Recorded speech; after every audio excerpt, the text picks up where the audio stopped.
त्याने आम्ही एक पंडित रवींद्रनाथ टागोर यांच्या कवितेवर आधारित एक दीर्घांक करत होतो.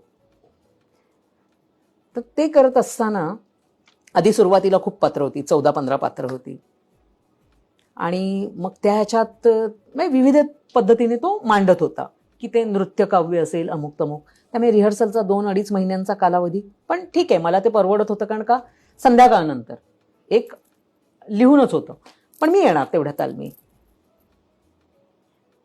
त्यात एक असं होतं, फूलों में फूल चमेली, नरगिस बड़ी रसीली, गजरे सुहाने ले लो ले लो ले लो ले लो, दो फूल जानी ले लो, दो फूल जानी ले लो.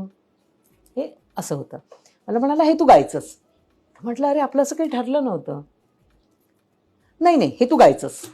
अल्टिमेटली तुला सांगायला थोडंसं वाईटही वाटतं, कारण ते जे नाटक जिथे व्हायचं होतं तर ते नंतर असं ठरलं की ते फक्त 6 पात्रांमध्येच करायचं.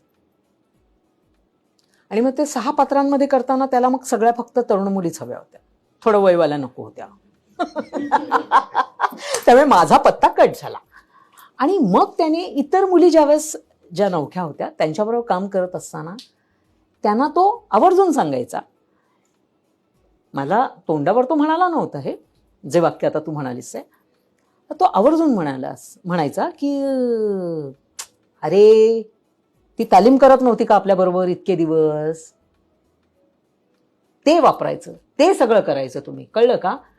मग कोणीतरी त्याला म्हणलं, तिलाच का नाही वगैरे. नाही नाही, ती आता ह्या सगळ्याच्या पलीकडे गेलेली आहे, हे सगळं तुम्हा मुलांनी शिकायचं.